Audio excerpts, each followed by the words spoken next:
Сузак районунун Барып айыл өкмөтүндө сел кырсыгынан жабыркагандарга мобилдик клиника ачылды. Көчмө кабылдама эртең менен саат 8ден кечки 20:00 чейин иштейт. Жарандар мында келип акысыз медициналык кароодон өтө алышат. Адистер кайрылгандардын көпчүлүгү психологиялык жактан жабыр тартканын айтышат. Суу калдырып, воспалительный процесс деп коет, ичи ооруп, буту колу ооруп, сыздап, анан кийин анализдердин көрсөткүчтөрү мүмкүн жаман болуп кеткендердин баардыгы кайрылып атышат азыр.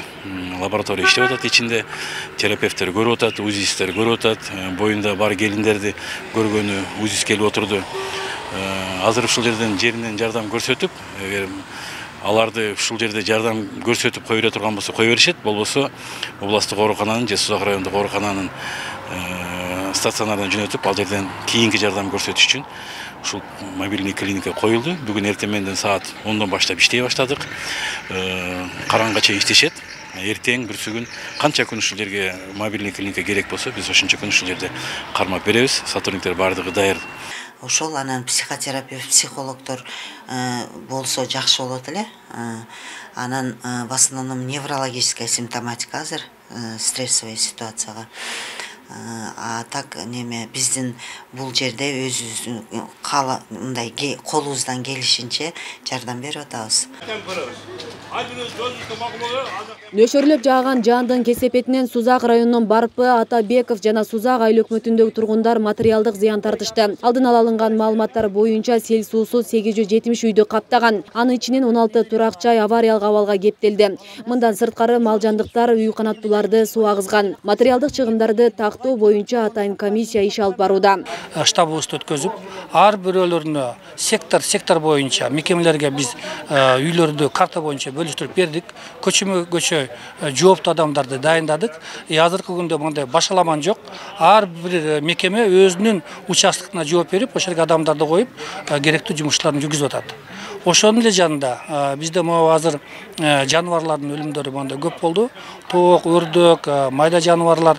Анан ошого могу санэпидемстанция жагынан кырдаалды кетирбеш үчүн азыр ошо медицинский службалар, санэпидемслужбалардын адамдары тартылып, азыр хлор, жидкий хлор менен обработка кылып, мындай өлгөн малдардын денелерин чыгарып, азыр талаага чыгарып, казып изолировать этип атабыз да. Тамак аштын бардыгын биз чечип бердик. Кечетен бери баягы гум жардамдар келип атат.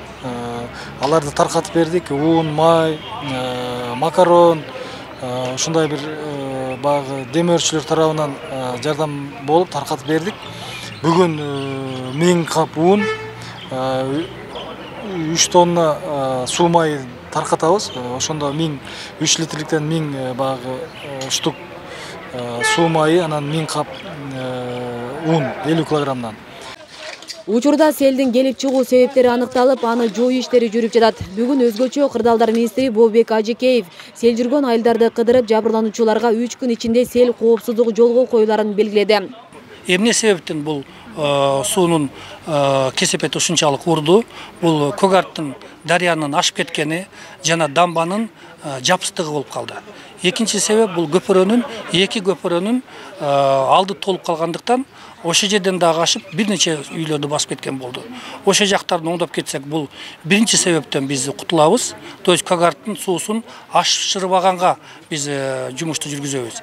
Экинчи себеп мына ички үйлөрдүн арычный сеттерди биз жаңылатып, азыр эле тургундар менен сүйлөшүп атабыз. Мына теректерди кыйдырып, баарын жок кылдырып, бул ичине оор тракторда, экскаваторда алып келип, каналдарды кеңитип алып кете турган болсок, мен ойлойм, ошондо короолорду да биз сактап кетебиз деп толук ишенем. Эми тазалап атабыз, эми кесел чыгып кетпесин деп, эмчек жардам берип атат, эл жардам берип атат, солдаттар жардам берип атат.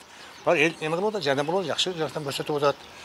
Губернаторубуз келди, министрибиз келди, акимибиз келди. Ушул баардык эме кылып текшерип кетишип атат, жардам берип атышат. Маалыматка ылайык сел суулары Барпы Маркай автоунаа жолунун 8 көпүрө жана 11-чакырымындагы Шакекче көпүрөнү толугу менен жууп кеткен. Натыйжада жол каттамдары убактылуу чектелип турат. Эске салсак, Сузак районунда 687 үй бүлө кооптуу аймакта жашайт. Аларга тиешелүү кызматтар тапшырмаларды, эскертүүлөрдү берген. Анткени менен алар жер маселеси чечилбегендиктен кооптуу аймакты таштап чыгып кете алышпай келет. Жергиликтүү бийлик аз күндө алардын маселеси чечилет деп ишендирүүдө. Асель Сыдыкова, Замирбек Тойчубаев, Регион телеканалы.